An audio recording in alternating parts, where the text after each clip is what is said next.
This is, in case you missed it, your National Agriculture News Recap for the week ending August 8, 2025.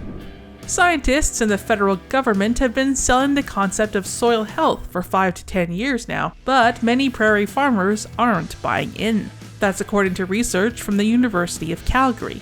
According to a survey of Canadian farmers, those from the prairies are more apt than those from the east to be skeptical about soil health and soil health boosting practices. Older farmers are more resistant to the concept than younger ones, and many farmers don't understand what soil health really means. Prairie farmers, particularly those from Saskatchewan and Alberta, may see the government emphasis on soil health as Ottawa telling them how to farm.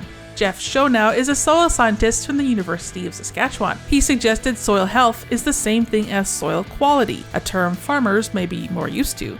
Early in his career, Schonow studied the effects of no-till farming on soil quality. The parameters they examined, like soil organic content, were the same as those used today to describe soil health.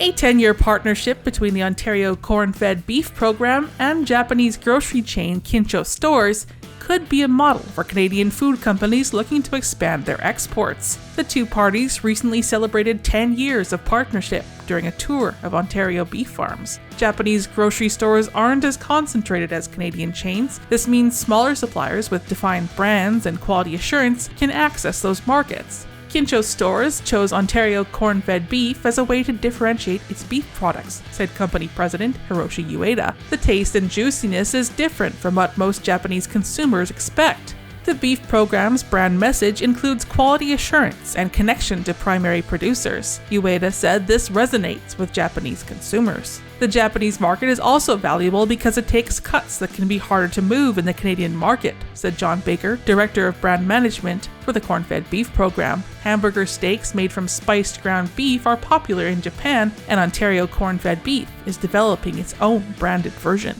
U.S. President Donald Trump's higher tariffs took effect for dozens of countries on Thursday. Countries like Brazil, Switzerland, and India continue to look for a better deal as tariffs between 10 and 50% took effect. Brazil's president, Luiz Inácio Lula da Silva, told Reuters he would not humiliate himself by seeking a phone call with Trump, though he said his government would continue to negotiate to lower the current 50% levy. Indian Prime Minister Narendra Modi was also defiant, saying he wouldn't compromise the interest of India's farmers.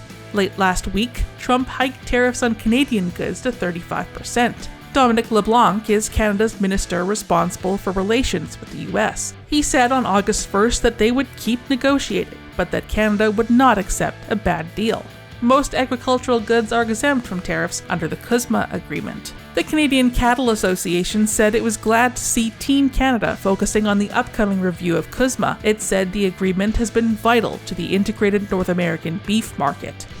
In case you missed these or other stories from across the Glacier Farm Media Network, visit AgCanada.com or download the AgCanada app.